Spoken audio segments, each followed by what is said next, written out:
For the last few months, maybe even the last year, hardware has always been leading. It's been leading higher. On the days it's been lower, it's been the leader lower.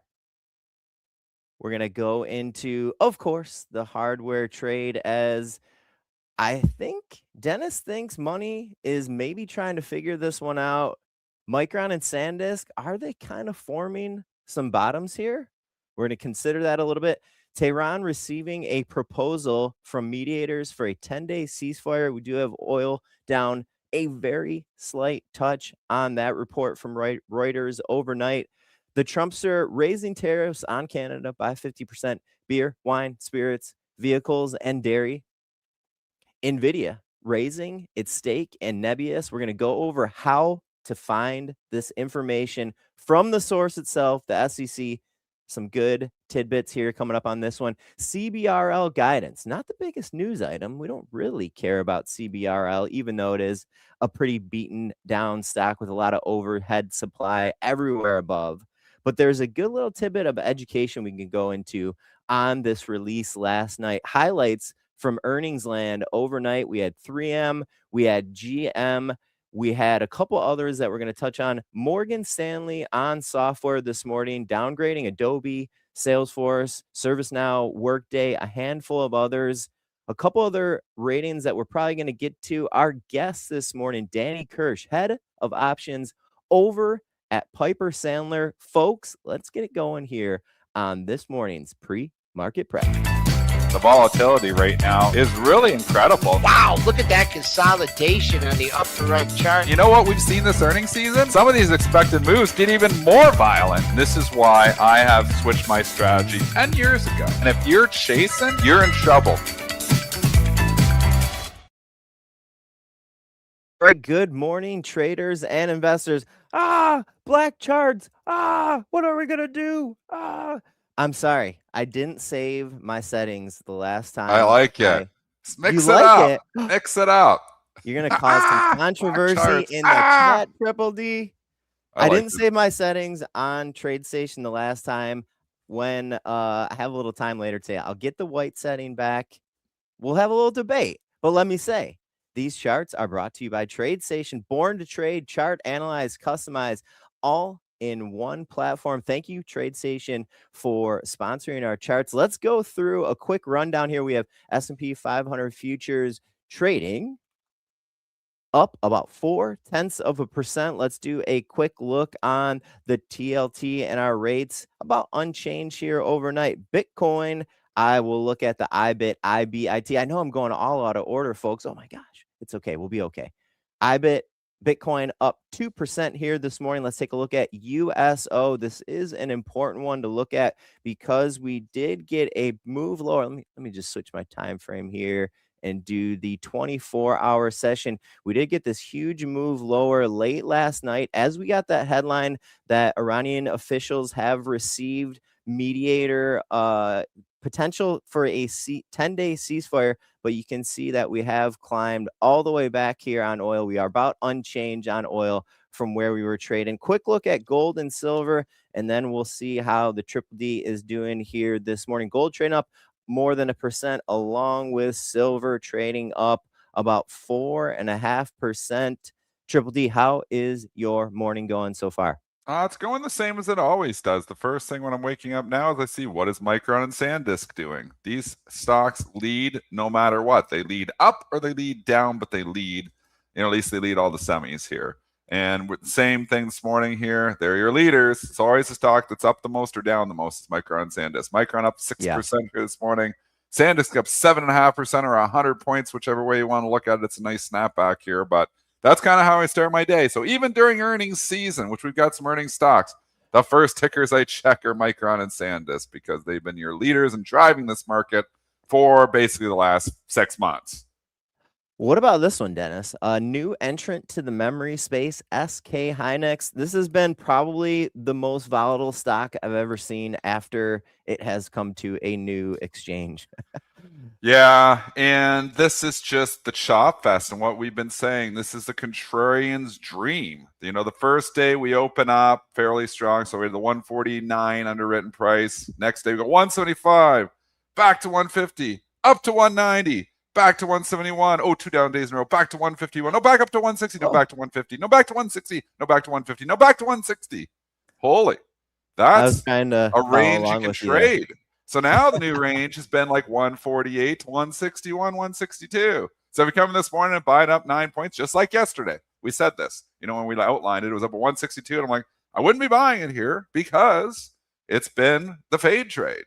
Well, it's just giving you Groundhog Day right over here again. Same thing, giving you a nice pop into the morning. One of these days is going to hold the pop, but I don't know. The pattern's been to fade the moves in both directions in this name.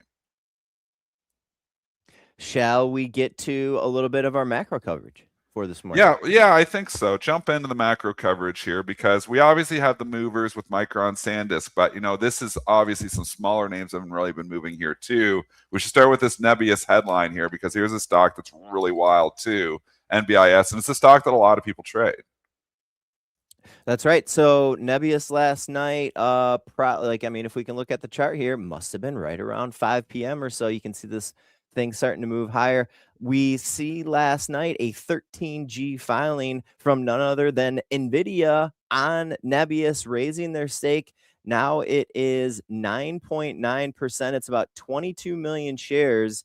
The previous NVIDIA stake in Nebius was around 1.2 million shares. So they have raised it pretty substantially here. What do you think about this stake, Dennis? And then after you go, I want to go into a little bit of education on where we can find this information from the source itself, the SEC.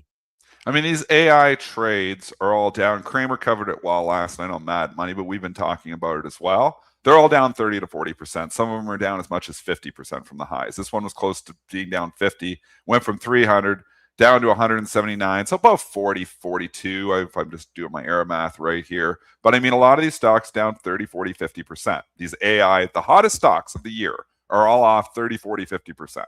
So if you think the hottest stocks of the year might actually get a ramp in the second half, maybe you are looking at buying the dip on some of these names. Kramer was posing that, but then he also kind of said, you know, you might want to wait, maybe buy a little piece. He was talking at different stocks. He wasn't talking Nebius, I don't believe, but you know, he's talking guns, the SanDisks and the Microns here. I think he could end up being right here. Like, I mean, these were the hottest stocks. It's hard to catch the falling knife. It's hard. We talked about it yesterday. You know, valuation on some of these names is not very attractive. Nebius doesn't have any money at all that they're making. IREN has been crushed, but you know, they're on the comeback trail and they're trying and working hard to put in the bottom here right now. I mean, it's not bad news that NVIDIA is buying more stock. So I mean, think so. You got people buying the dip. Well, NVIDIA, Jensen Huang buying the dip here too on Nebius. That's good news, and that's got the stock up to 6.7%. Where do you find this information? Like, so when you jump in, obviously we see the headline and we see the filing that, you know, NVIDIA's bought, but where do you go and compare? Like, show us how to like figure out that they've raised their stake. Okay, great. Thank you for asking. So this is the actual filing from last night. Let me just make sure it's being shared. Cool. So this is the actual filing for once you get to the filing, and I'll show you how to find it in a sec. Once you get to the filing, this is an important section here. The name of the reporting person is obviously here. It's NVIDIA. This is an important section here. Number 9. This is the number of shares, 22 million shares of Nebius. Here's the percent of class represented by the amount represented in row 9, 9.3% stake. So that's all the information you need for this filing. And then you jump back. How do you find the old one? Great question. So I'm going to share this one instead. And this is NVIDIA's last 13F filing from the middle of May. And what you will do here, say the obvious thing, you look for the stake that you're looking for. In this case, Nebius here. Here is the stake as of the middle of May. And it was just 1.19 million shares. So we can do the quick math. They raised the stake from about 1.2 million shares over to 22 million shares. Let me show you. Big raise for sure. So this is the actual SEC Edgar site. You just go sec.gov. You type in the search field here, NBIS. There's our company.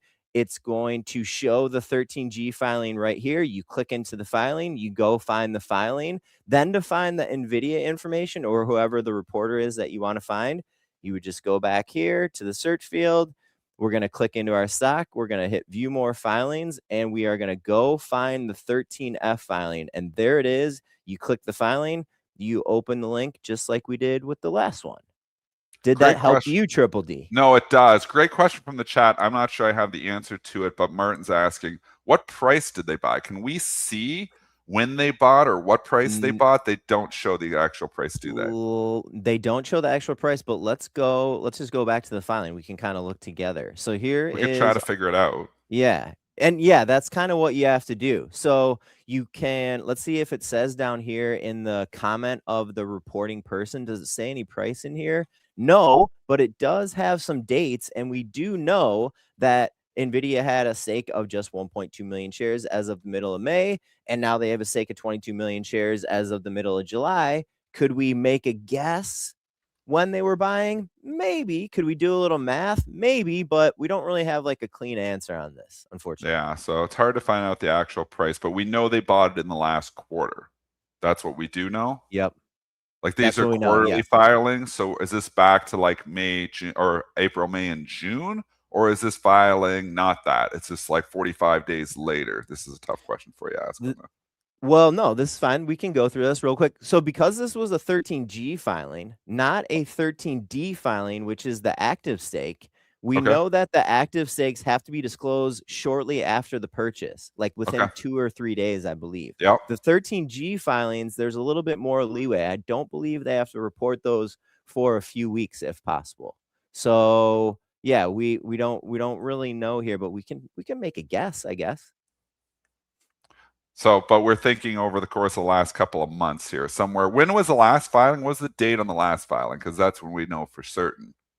The 13F filing was May 15th. Okay, so we know that they bought 21 million shares sometime between yesterday and May 15th. So that's where we can zero it in. So they basically, if we look at the prices May 15th, it's been between $200 and $300. So we can say NVIDIA is down on this position. We can comfortably say, unless they bought the dip like 2 days ago down at 164, they probably are down in this position because the stock traded higher for those last 2 months. So that's something to consider, is that you can actually buy it cheaper than NVIDIA can right now. That's not a bad thing. I think people will talk about that here too. You know, this is a stock that I've liked too. I talked about this one in the think tank, even on pre-market prep, relentlessly back when it was $100. You know, I was trading it a bit. I was in it. I took it from like 100 to 130. But, you know, I always get out too soon because it's the trader blood in me. No idea it's going to go $300 a share. But, you know, as it comes back in, you know, is there an issue? You know, Jensen Huang and NVIDIA buying, I don't think is a bad thing. And it's a significant stake when you're talking 20 million shares. Because you do the math on 200, let's just say they average in at $200, 20 million shares, you know, 40, what is that? 400, am I right? $200 a share. Times, I can't do that air math, times 20 million. Is it 20 million shares or $20 million worth? It's 20 million shares. It's 20 million shares. Oh my gosh. Yeah. So that's a huge stake. So 200, it's like $4 billion worth. Is that right? Is that math right? That can't be right. 400 million worth? Why? No. We're losing track of the zeros when they get this high. Is it 4 billion? Yeah. $200. My air math says $4 billion. $200 times 22 million shares is great math here, but a lot of zeros. Yeah, math in the morning can be tough sometimes.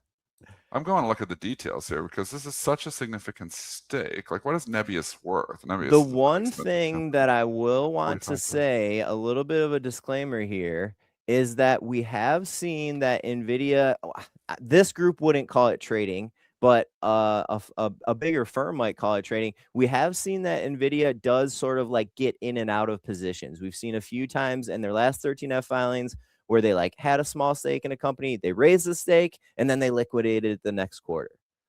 I don't know if that's going to be the case here for Nebius, obviously, but just this as a little 9% of the company.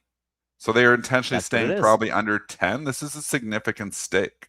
There's 249 million shares outstanding. They've bought 22 million of it now.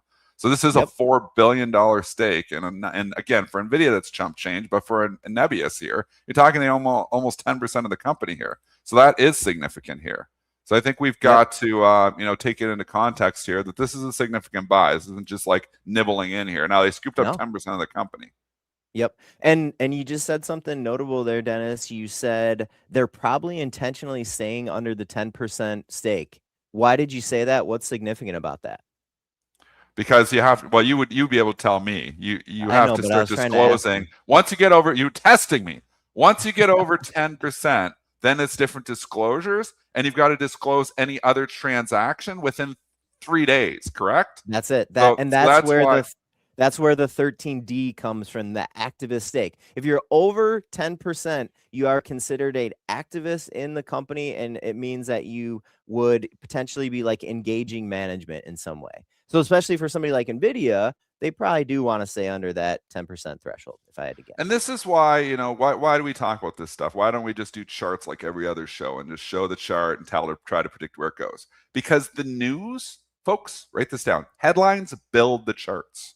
You can figure out the headlines, you get ahead of the technicals here. Like your technical analysts will say, well, then Nebius was putting a little bit of bottom and it was going to go up 7% today because the chart looked pretty. No, it's up because of the headline, because NVIDIA bought a huge stake in it. So, now you can do technicals after the fact. You can say there's major resistance at 200. So we're not saying technicals don't apply. But what we're saying is by reading, and understanding, there's a significant stake. Last night, it pops like 193, comes back like 186, 187, 188. Well, it's probably a dip buying opportunity because the stock's probably going to be up the next day. You never can get the first move because of the algos. Back in 1999, we could get the first move, because it was slower moving. Not anymore. The algos, high frequency traders get the first move. But sometimes they just take the first bite. Sometimes they overshoot. Sometimes they undershoot. But you as a human being can still analyze those moves and make money from it here. So, Nebius here, this significant stake. This is something that's probably not going to be shrugged off. Now, if we get SanDisk, Micron just rolling over, this is going to roll over with it because SanDisk and Micron are your leaders on Nebius right now.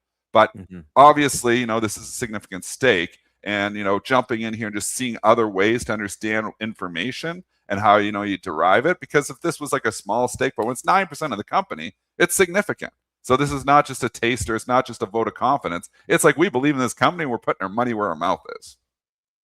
And I'm just sharing the NVIDIA chart here if anyone just wanted to see how it's kind of responding this morning. Triple D, where I like Nebius on dips. Martin just asked the $1 million question. We buying here, DDD?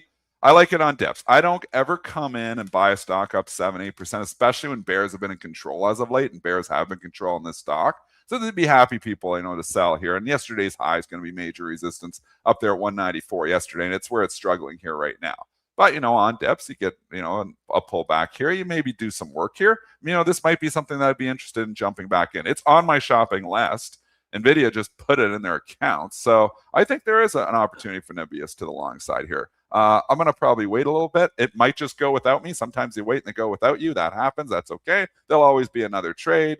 But, I might want a cleaner setup here because we just rallied down from 2 days ago. We were 179. Now we're 164. Now we're 194. We're up 30 points. We're up 15, 16% in 2.5 days. I probably want to dip before I jumped in. All right. That's what I do, though. I don't buy rips. I buy dips. You do you. I do me. I always buy dips and sell rips. Let's keep it rolling here, Triple D. Yeah. Where shall we stop next on our news? Well, let's look at 3M earnings. So let's just jump in. Well, actually, let's do this. Let's figure out, do the corporate news. We got Trump tariffing Canada here. Blame Canada. Remember that South Park episode or the South Park movie? Remember the South Park movie? And they had to blame Canada and gives Canada's with their beady little eyes. I think that's what Trump. I think he's actually watched that movie. And those beady little eyes, those Canadians with their beady little eyes. He's blaming them, and he's hitting them there where it hurts because we went through the filing. You bring it up on the screen. 50% tariffs, all kinds of different stuff here. Even the hockey sticks, specifically a line item. If you go down to the bottom of this, scroll all the way down, the last line item, just to make sure you notice it. Hockey equipment, ice hockey and field hockey articles and equipment other than balls and skates and parts and accessories thereof. So they're tariffing the hockey sticks. If the Canadians weren't ticked off, now they are. You can do tariff the maple syrup, and it's going to be no holds barred. They literally are tariffing the hockey sticks. This one also densified wood in blocks, plate strips, or profile shapes. I imagine that's a product that they use for a part that they use for hockey sticks.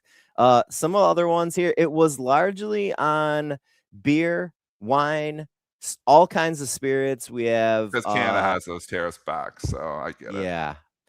And then what else here? Here's the wood section, wooden tableware and kitchenware, paperboard.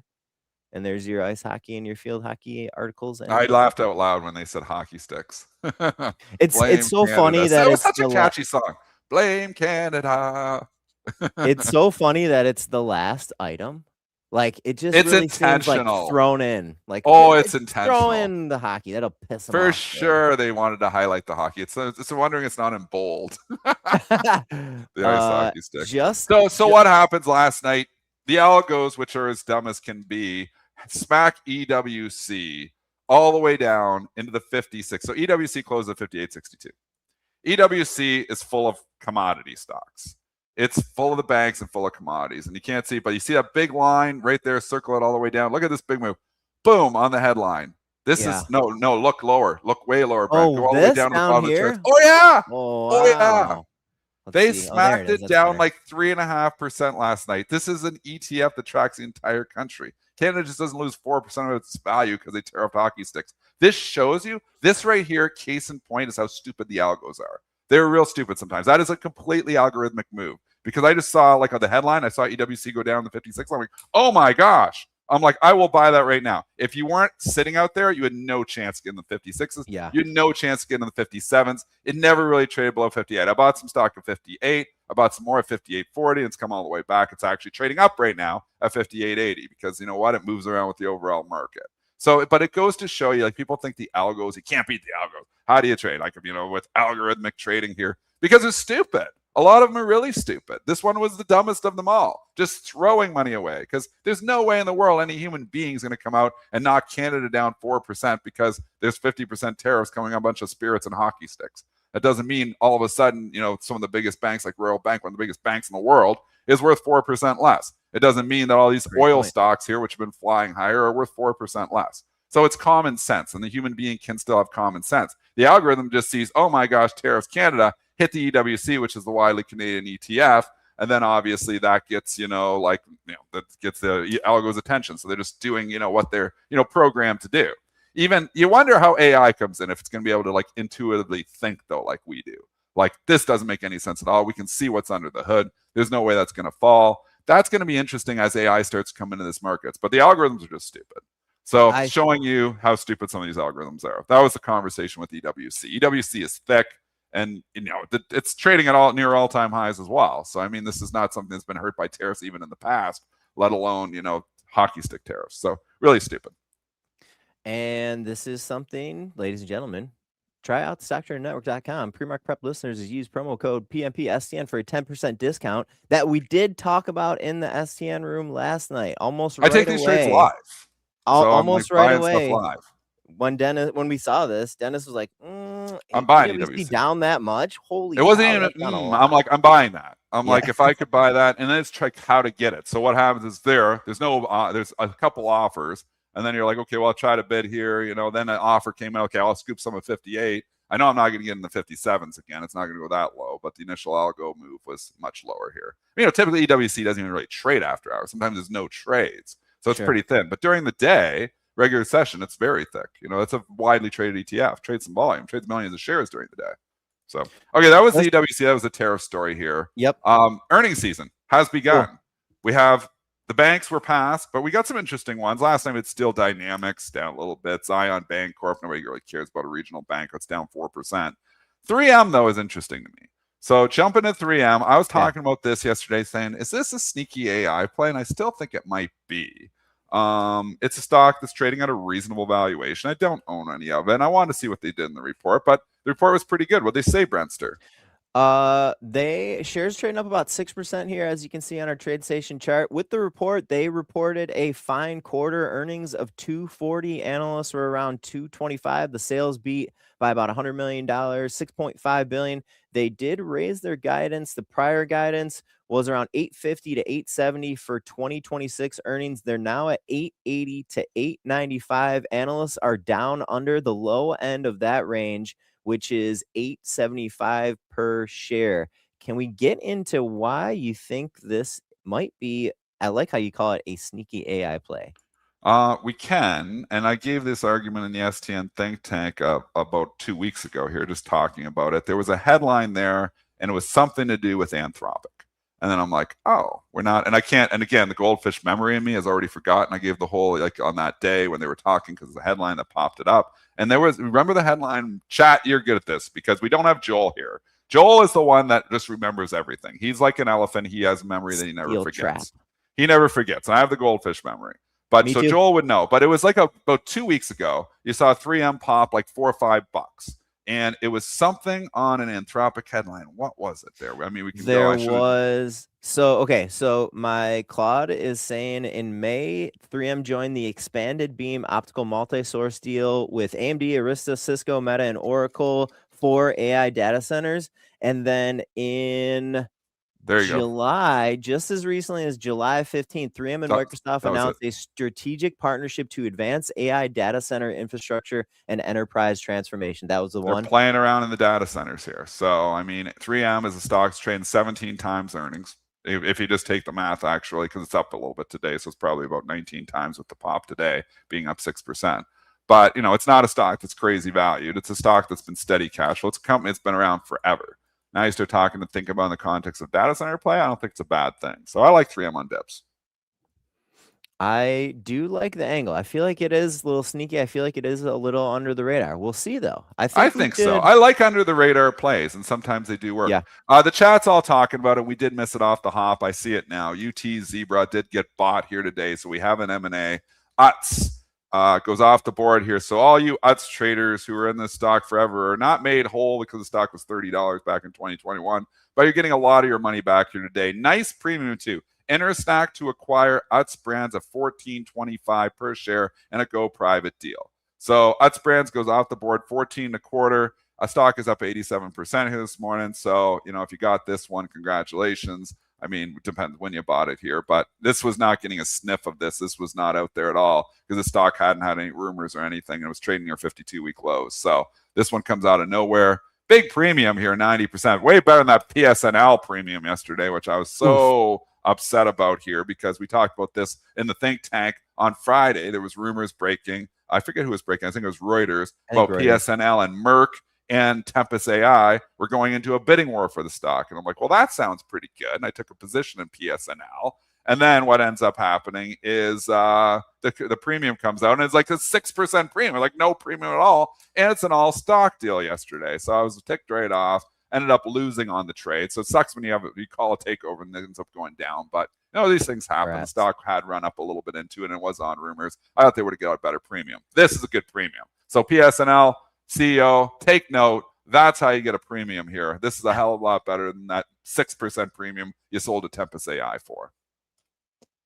Do we care about any other earnings in our earnings land today? There's Halliburton, General Motors we have to do. Motor City, GM. We love the Motor City. And it was trading higher here this morning, but unfortunately General Motors has turned and it's not looking the greatest here either, even from a technical basis. A little ugly head and shoulders here forming. But give us the earnings for General Motors here. The RIP has indeed been sold. Reported Q2 earnings 357. Analysts were around 320. Sales coming in around 48 billion. Analysts were around 47 billion. They did adjust their guidance a little bit higher, about 50 cents higher. Their 2026 earnings guidance is now $12 to $14, a $2 range. Analysts are under $13. Shares of GM here this morning trading down about 1% right now. You've got to be going nuts if you're General Motors. Stock's going to make $12 to $14 this year. So you're talking about a company, if they hit the 14, talking about a company trading 5 times earnings, maybe 6 times earnings. And then you have Tesla trading 100 plus times earnings because they have Optimus. I mean, this is like unbelievable. They love you or they hate you market. And General Motors and Ford have just been eternally hated. I mean, these are value stocks of value stocks. You know, they're breaking it in too. I mean, they're making more money than they ever have, yet these stocks are significantly off their highs. I mean, General Motors is not that far off its highs at, you know, $87. But man, this market is just vicious here. So the guidance wasn't that great because it was at $12.79 and they went 12 to 14. So our guidance is here and we went here. So I get why the stock really isn't up that much. But when you really give a perspective here, I mean, holy cow, do they make a lot of money here. So I again, I don't know what turns the story around. This is what we talked about yesterday. Stocks don't trade on fundamentals; they trade on story.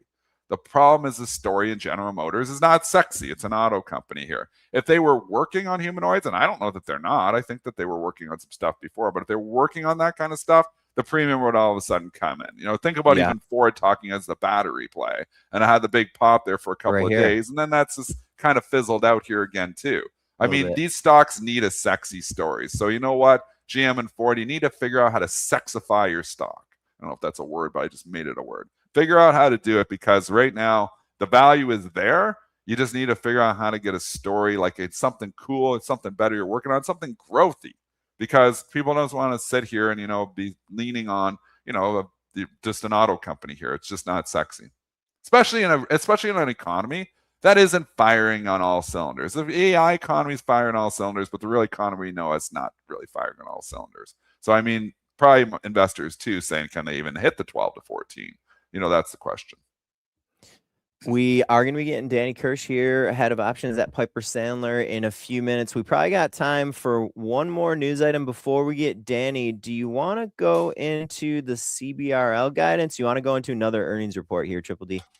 Yeah, there's a couple more there on my screen. DHR, which is a bit of an AI play, at least Kramer's been saying, is getting hammered here this morning. What the hell did they say? Because it's down 13%. This is a big move down for DHR.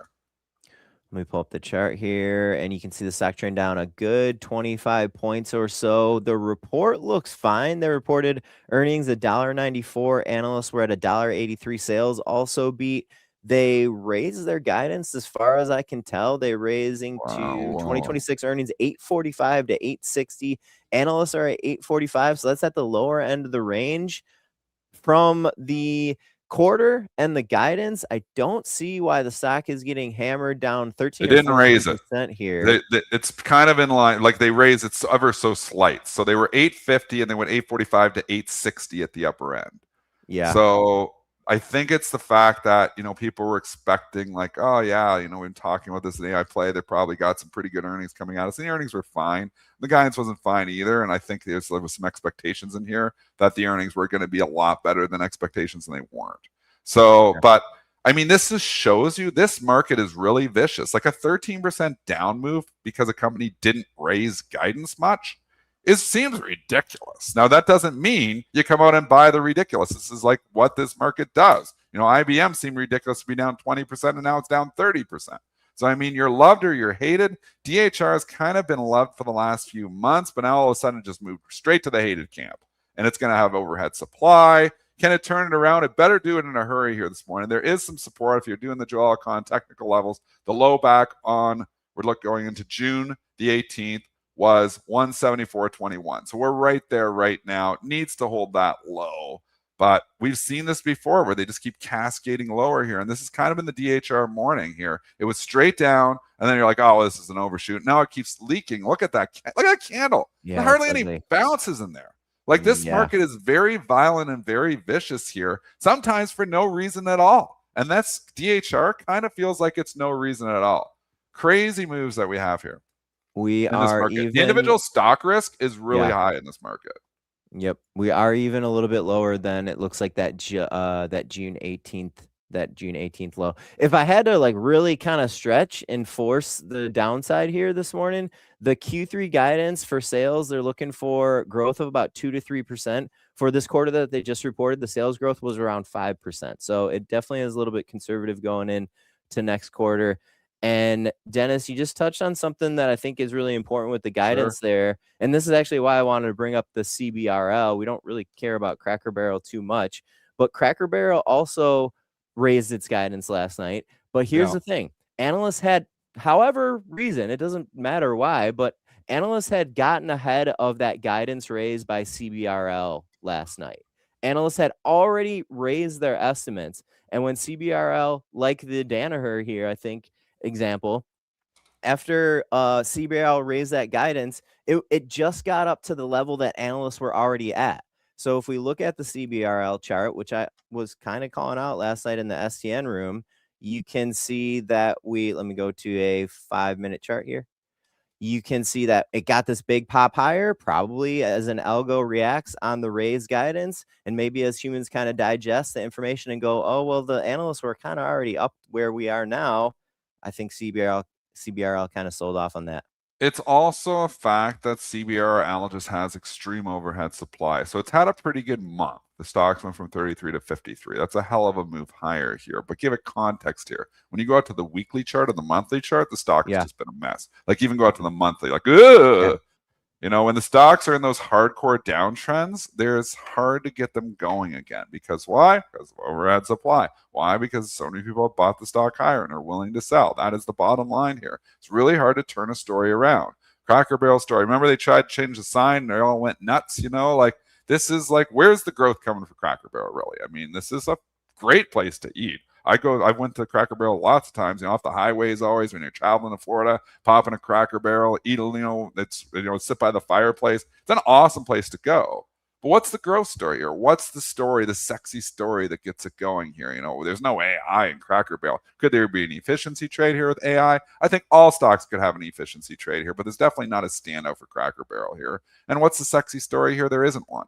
No, so, I mean, this is the issue. Not. And when you get these stocks popping 8, 10, 12%, who's buying after that? Who's coming in here? Yeah, that's a stock I really want to buy. There's an ETF being launched. Oh, we're going to go and invest in Cracker Barrel. What ETF is coming out and investing in Cracker Barrel? What ETF is coming out and investing in General Motors? These are the issues here. You got to give them a reason, you know, because ETFs are trying to sell sexy when they're coming into new, you know, issues here. So, I mean, if you're not sexy, you don't go into the ETFs, and the ETF effects don't help you out. Because we know once you're in some of these main ETFs, once you start moving higher here, all these different types that they keep launching, there's more ETFs than there is stocks out there now. That's what can really elevate your price and keep you elevated as well. We know the ETF effects are real and they're strong. So I just don't see, you know, why Cracker Barrel is going to be all of a sudden, you know, everybody, money manager wants to come into this stock. And that's more of the issue for Cracker Barrel, not how the company's performing. Love the restaurant, don't love the stock. Can you just go into real quick, Triple D, like deliberately on like the overhead supply thing? Why is it? Can you explain the overhead supply thought and go into a little bit why there's so much potential? Yeah, so go back out to the monthly, and I mean, just everybody has been punished in this thing. So anybody who's bought this thing from 2021, from 2020, 2021, 2022, 2023, 2024, maybe you're up money in 2024. But anybody who's bought the stock in this 4-year period is still down money. People, it's called loss aversion. It's from behavioral finance. There's, you know, the different types of psychology behind. The majority of people, believe it or not, will not take a loss on a stock. They absolutely refuse. They're like, it will come back eventually here. This is why as a trader, you're trying to do the opposite of those people. That's the alpha you're extracting. People who are not willing to take losses, you know, that just hold the stock forever, hoping it comes back. You know, that's where you as a trader can have the advantage on them. So, like, bottom line is because they're unwilling to take losses, as it comes back into a pricing point where it traded there for a long time, you have happy sellers. You know, so the stock was down at $35. They're like, please get back to 55 and I'll make me whole and I'll never trade a stock again. You know, and then it comes back and there's sellers. But then there's another person that's at 56. There's another person that's 57. Another person at 60. Another person at 62, 65, 68, 70. All the way up, you just have willing sellers, the people who are trying to get back to where they were before. This is why, you know, stocks struggle when they've been in long-term downtrends. Short-term trend, you know, if the stock's only been down there for a day, well, there's not a lot of memory yet. There's not a lot of people who are stuck there yet. But once, you know, it's been down there for years, it's really hard, you know, and it's been trending down for years. Those are hard trends to break just because everybody who's in this thing is now down money. So they're going to be happy sellers if the price ever comes back. It's why, you know, the whole thing back to William O'Neill and How to Make Money in Stocks, which was probably one of the best stock books ever written, was, you know, talking about stocks breaking out and making new all-time highs, and they go up easier because there's no overhead supply up there. When a stock's making new all-time high, everybody is up money in it. So there's obviously, you know, overhead supply of new sellers there, and people scared to short it as well. You know, because you can also say, like, when you're seeing, you know, you're coming back into a big level, people are willing to short stocks too. So people don't like shorting stocks making new all-time highs. Maybe Michael Burry does because he's got, you know, more guts than the other guy. But it's difficult making, you know, money shorting stocks making new all-time highs. So there's just not as many willing sellers in a stock making new all-time highs as opposed to a stock that's been in a downtrend for 7 years. So that's overhead supply. Thank you for explaining that. A couple other items here just to mention. We don't have to stop and talk about each of them. There was a proclamation also from the White House and the Trumpster yesterday on critical minerals and aluminum. Just a heads up there. Also, we did get earnings out of Schwab, just to mention it. Sure. Do we want to jump over to ratings a little bit earlier, or where do you want to go, Triple D? Yeah, we can go over to the ratings here. There's a couple other earnings. I'm just making sure. Like tonight, like we're going to get, so we always do the previews here too. Maybe bring up the calendar because Cool. It's always important to keep us context on where we're going. Because we're going to Tesla and Google on Wednesday. That's where the guns are. Tonight, it's kind of quiet. We have Interactive Brokers. Always interesting. With Charles Schwab this morning, which is a little preview into IBKR. But IBKR always seems to rock and roll in their earnings. Capital One Financial is going to report. Pegasystems, PEGA, but there's nothing really jumping out and saying, oh man, I got to trade that stock. Tesla, Google, those stocks, GE, Vernova, Wednesday's your day. ServiceNow, look at Wednesday night. Tesla, Google, ServiceNow, IBM, and Texas Instruments. Holy mackerel, you're covering all technology from all angles there. You're covering the AI trade, you're covering the software trade, you're covering a little bit of the chips with Texas Instruments, you're getting into the humanoid trade with Tesla. What do they say over there? Technology Wednesday night. That is what is where we're heading here. And I'm interested in Google. I'm interested in Tesla, where the setups are here. Tesla's hasn't been doing great coming into this report. It's starting to leak with SpaceX. It's down from 420 just about 7 days ago down to 369, 371, bouncing a little bit here this morning. Google, though, is the one that I just don't know. Like, I feel like Tesla, we already kind of know like what it's going to do. We said this yesterday. They're probably going to, beat marginally, but it's a car company, like they don't really care about the sales. They're going to want to know what it says about humanoids. So it's going to be the conference call that moves Tesla more than the actual initial report. Google, though, I think people really want to know what is happening here because, we've got the Gemini delay, obviously, that's hit the stock recently here. But, here's was a company that was firing on all cylinders with Gemini. And now Anthropic and ChatGPT seem to have all the luster, so they got to come out and say, look, we're doing some really cool stuff with Gemini here. Check us out. You're going to want to build with Gemini as well because we're going to move into this builder economy. Like me and you, Brian from STN Think Tank, obviously, Money Mitch, we firmly believe this builder economy, and I think it's coming where you're going to have people building new things, new software, all kinds of stuff that we haven't seen before, the builder economy.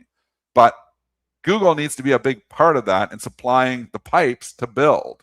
So right now, we're mainly building with Claude, mainly with Anthropic, touching into Gemini there. I know Money Mitch is building with a few different things as well. But I think we're at a point here where Google is kind of a prove me story. Like, prove to me that I need to go get Gemini and start building with Gemini. Let's see what they say on the conference call because it's really important. Okay. That's great. You're giving us a little nice heads up for something to focus on Wednesday afternoon. Yeah. So that's Google, that's Tesla. We'll do further previews into them tomorrow, obviously, because they report tomorrow night. We'll get you the expected moves and everything. But then IBM also, IBM here has been absolutely hammered. They already lowered guidance, so we already kind of know what they said. The apology letter, the whole spectacle of it all, which was absolutely ridiculous. And, the stock's finding some support down here at 200 to 213. But people will say, well, they already announced bad news, so it can only go up. Don't kid yourself here. Because this company, if he starts apologizing again during the call or something like that and going further with it and saying, man, it actually might even be worse than we thought, holy cow, they will hammer the stock here again. Because right now, Big Blue is absolutely hated.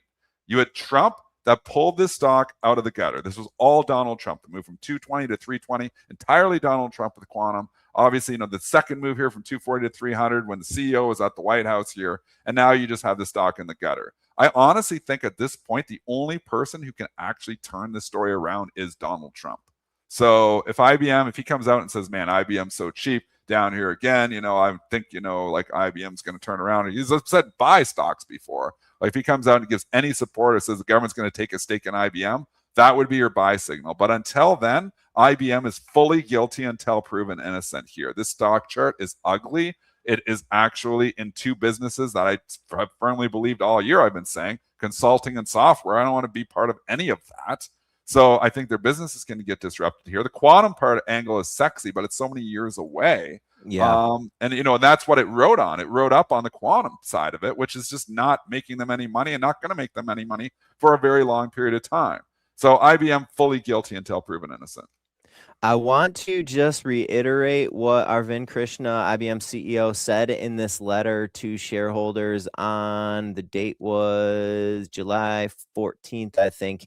He said, in the last few weeks of June, we saw clients shift their quarterly CapEx toward spend towards server storage and memory purchases to secure supply constrained infrastructure ahead of expected price increases. This dynamic impacted client buying patterns. So I think specifically to those that commentary right there, that is something that we need to be listening for in the way of the call, or maybe even in the press release when we get it on Wednesday afternoon. Thursday is going to be Intel, and it's important as well. The stock, again, just quietly is down like 30% from the highs, 142. We hit 142 June 30th. Like that's like 3 weeks ago. We hit a new all-time high, and bam, got all the way down to $89. So this has just quietly been absolutely hammered, Intel. So does it show a little relief rally here before? I think so. Intel completely moving with Micron and SanDisk as well, linked at the hip. So we know the SMH, is all linked in there too. So even though it's not memory, but obviously chips and memory are all linked together here. So Intel moving fully with Micron SanDisk. It's having itself a morning here. Kramer was defending it pretty hard last night. Also, he was hinting that he was saying we're going to do something here. He was hinting kind of that on Mad Money last night that he might take a stake. If he has a small stake, but I think he was hinting at increasing his stake in Intel. So that doesn't hurt, because Jim Cramer, love him or hate him, is a voice and he's a confidence booster in the stock. So definitely. You get that, like obviously vote of confidence here in a stock, it can help. Does that mean it's a turnaround story? Micron SanDisk are dictating where Intel goes next. With Micron SanDisk continue to go and run, Intel's going to come back too. Intel is following those stocks. If we are good on our earnings for Thursday, I want to just highlight, I think we mentioned it. I think you might have mentioned it last week, but Lisa Su is going to be giving a keynote at an AMD event on Thursday of this week. I believe it is at noon Eastern time. The AMD event starts on Wednesday with the Lisa Su keynote, I think kind of capping it off on Thursday. What I would come back here for AMD, I'm still long AMD. I've sold over half my position though, because it's just, I went from $81 to $500. I don't want to be fully greedy on this. So I've taken out my cost basis completely out of the stock here and more than that. So now I'm just playing with house's money, which is nice. Big comeback last couple of days though. Goes down to 460. We're like, AMD story's over. Nope, not so fast. Boom. We have a 60-point rally here on a $460 stock. It's 15% in 2 days. So if you're coming and buying it now, you're definitely buying the rip. But this is a sexy story, and AMD, is coming in here. Lisa Su's going to speak on Thursday in the keynote. So, it's not surprising. It shows a little bit of strength ahead of it. Obviously, with some headlines yesterday as well, with the whole, was it Anthropic again? AMD is going to be working with Anthropic. So, AMD is just doing everything right. Lisa Su's firing on all cylinders here right now. Hard to bet against the stock. Like, could it turn around? Could it, like look at the relative strength here. You've had Micron, SanDisk, all these other stocks down 30 to 40%. This stock here, 584 now to 520, is off like 12%. That's fully impressive. So if you really give it context here, like, oh man, it fell 12% from the highs. Let's give it full context here, though. It's held up better than any of them. Like, there's a lot of air in here, and this is not filling in the air. Like, look at that chart and now compare it to like SanDisk. Do the same thing. The chart looks completely different. SanDisk looks like it gave back half the move. AMD is holding on fairly well, so holding up really well. Dell as well. Dell has held up very well here too. Yeah. Like, does that mean you come in here and buying great relative strength? Some people would say yes. Other people would say, well, eventually it's going to play catch up here. I don't know the answer to that. All I know is these have been big moves, but these moves have not been given back as much as SanDisk and Micron and some of the other ones have. Like some of them, like IREN down 50, 60%. Nebius down 45%. AMD, Dell have held up very well. All right, I am just clicking. Okay, I think we're good with our calendar, right? Did you have anything else? Yeah, I think so. Let's go into the ratings here for the day, and we're going to show you a new little tool that we've been putting together at the Stock Trader Network think tank there, which you can get on Twitter. And here she comes. So, Fee tweeting this out. What time did this go out? This went out at 5:04 a.m. Ladies and gentlemen, you can get this information at 5 a.m. Mike Can we Fian. make it bigger? Maybe just scroll in I and can just probably plus it give up it a some little bit there. zooms. There we go. Plus it Plus up. it up There a we little go. bit there. So if you want Cool. the ratings early, because we got this out at 5 a.m. here, this is a summary of everything that's happened overnight here.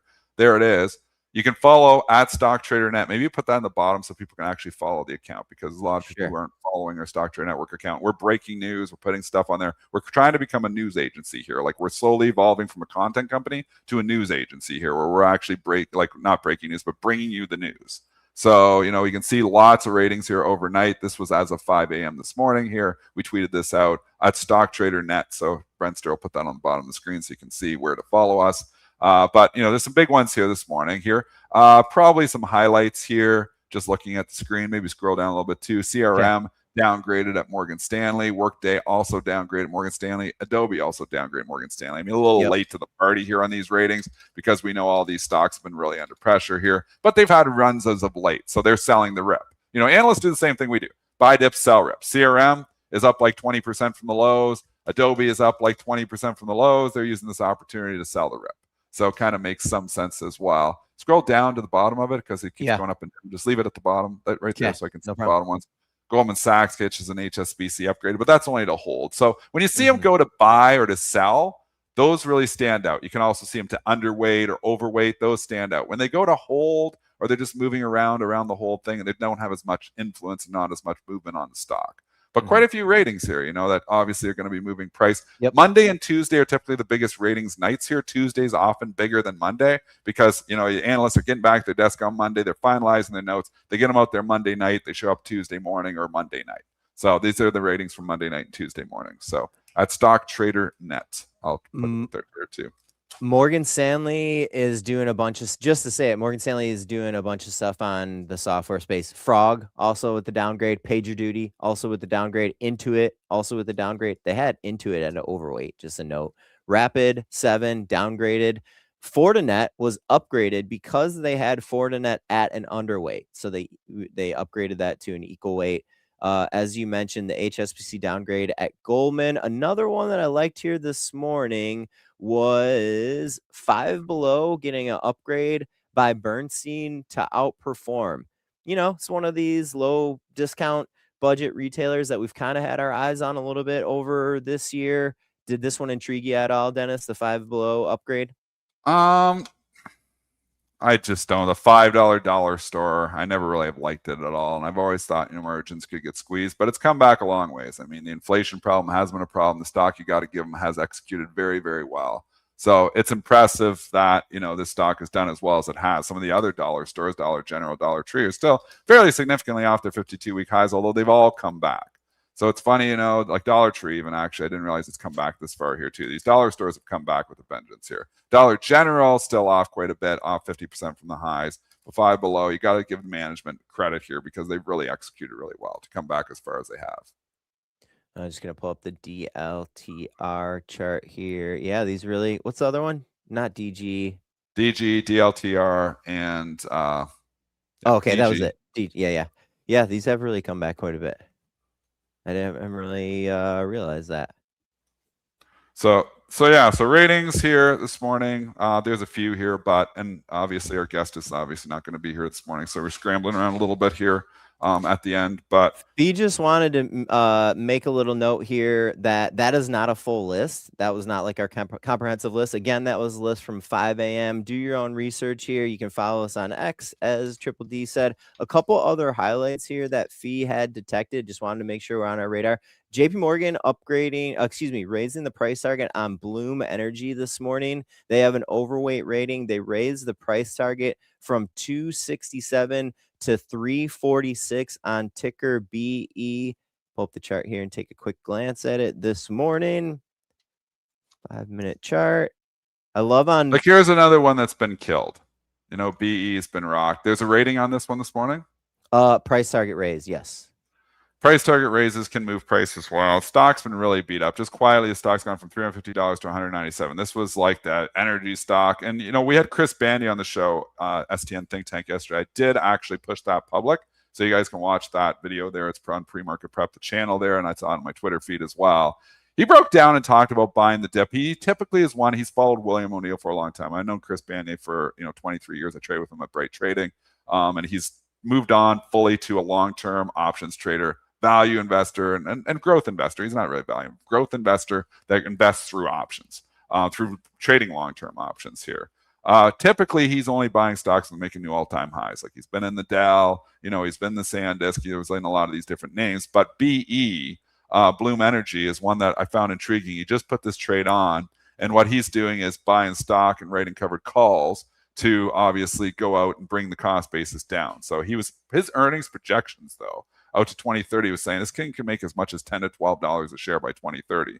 If it's making that much, all of a sudden it looks a lot more like a value stock than it does a growth stock. But I mean, these earnings projections, we don't know if they can hit that. Also, 3 to 4 years out is always dicey. He said that himself. When you're projecting these things out a year, you can get it pretty good. 2 years, you can kind of get it. 3 to 4 years, kind of a crapshoot. So, you never know where these things are going to go. But what he was doing was buying the stock around $200, turned around and writing out long-term calls. So he went all the way out to like January 2028. He was picking up like $30, $40 or something on the BE, bringing the cost basis all the way down to like $160. Whoa. So I'm like, it's not a bad way to do it. So if you're interested in that, obviously, that's in the pre-market prep channel there, the Chris Bania interview there, also on my Twitter feed there, just showing you like doing long-term options to bring down those cost bases there and give you a chance for the trade to work out. And when he was writing those options, it was like writing like the 300 calls for like, it wasn't like he's writing at the money. He was writing way like above, so that if it goes back up, then he gets called away. He makes like 100 points on the stock too.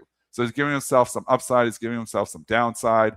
It was a great interview, actually. I can post the link in the chat here in a few minutes. I just asked Fee to grab it. There was one more rating here that I just wanted to mention. Microsoft getting a new rating here this morning, also by Morgan Stanley. So another software name here, Microsoft, with a new overweight rating and $600 price target by Morgan Stanley this morning. Does that intrigue you in any way, Triple D? Does Microsoft?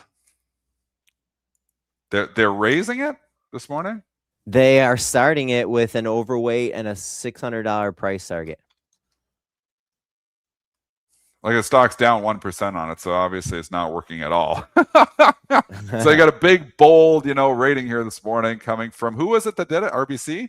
No. Morgan Stanley. I'm sure it was in the note with the other software names. If I was going to own, and I had this question yesterday in the think tank, if I was going to own any software name, it would be Microsoft. I own some Oracle. It's been a disaster. I've sold pretty much all of my software in my long-term portfolio, and it's been a great sale. The one they didn't sell was Oracle, and I should have sold it, and it's been an epic disaster. So I'm like, I don't know if I want to add any software in because I still believe software is going to get disrupted. But if there was going to be any software name I would add, it's Microsoft. One thing to consider, we broke this down in the think tank last night when we were looking at Microsoft as a possible investment, is that they get 20% of their revenue from Microsoft Office. Because you think about like what's going to get disrupted in Microsoft?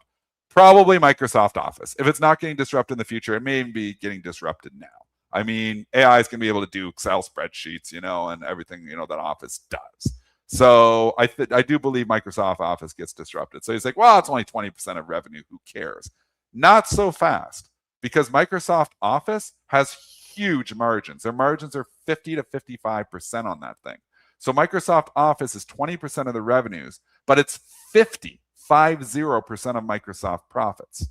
That's substantial to the bottom line. So if Excel, Microsoft Office, and obviously Microsoft Office is a lot more than Excel, but if Microsoft Office gets disrupted, that's where the pain would really come for Microsoft. And I think that's a little bit of what's been priced in here, is that Microsoft Office is being disrupted. And that's why the stock's down from $550 to $400. Can they come out with new, cooler things? Can they come out with make Office, so that you aren't going to, get rid of your Office, stop paying your $129 a month, and because you can do it with, for free, through other AI vehicles? Maybe. Like, they need to make themselves irreplaceable. They need to make cool new things. I would hope that Microsoft, with all their software engineers, are doing that. So that's the question: is can Microsoft, prove to me that they are, using their software power to like build new things as well? They need to become the builder. Meta needs to become the builder. The mega caps, absolutely, and that's why I think Zuck's doing it right, because they're already coming out with stuff. They need to come with the builders, because if they don't come with that building mentality, the other builders will come for them. Well said. We are going to get our 9 a.m. news dump here in just a second. I'm pulling up the S&P 500 futures chart just so we can have something to glance at, but we're going to get our 9 a.m. news dump here in about 5 seconds. What's the screen? What's the comment on? Oh, I was screen, just saying, MS Office is what everyone hates it, but it's difficult to get enterprise. It's so I'm not sure everyone hates it. Like I like Microsoft Office, but people don't change. I'm still using Microsoft Office, and I could totally have Claude do different things for me, but it's just simplistic. It's in all my tasks. Like every day, I export an Excel sheet and from all my trades. I have it over in the corner and it goes right in. Like, I mean, I'm just such a clean operation here. For me, I'm just too lazy to go rebuild that for $130 a year. So that's where it's going to be difficult. Amazon release here. Intel and Fortinet collaborate to advance cybersecurity innovations. The Amazon press release says Amazon business reaches $600 billion in annualized gross sales, serving over 11 million organizations worldwide. A release from AMZN. And separately here, also at the same time, 9 a.m., Intel and Fortinet collaborate to advance cybersecurity innovation.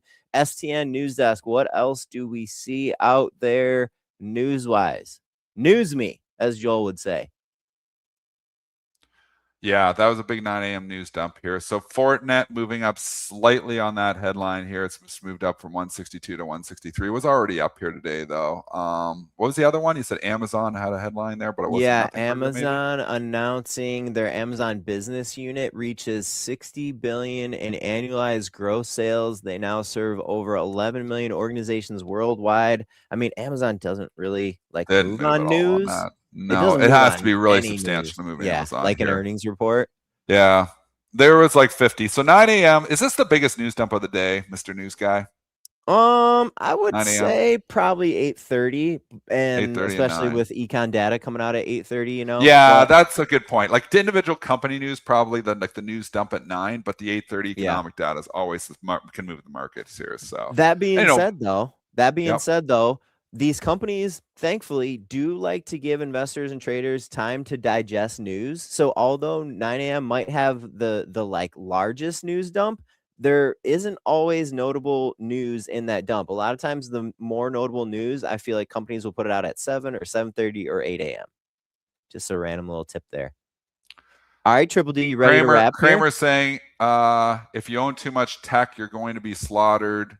Now is the time to maybe move to other sectors. Oh boy, Kramer, I think you might be selling the bottom here, because I actually am looking here now at, I'm looking to add my tech exposure. I have a lot of tech, but I'm looking at the Nebiuses and I'm looking at some of these tech names that have come down substantially. I'm even thinking about the Sandisks and the Microns here now.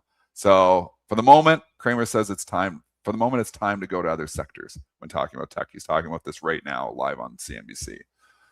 I think he's going to be selling the bottom here. Well, I don't agree. I don't agree. And I also feel like seeing those Morgan Stanley downgrades of the software names, I'm like, is this a signal too? Just because it seems like they're so late on this. I'm like, are they going to put a bottom in here on some of these names also, trying to downgrade them now?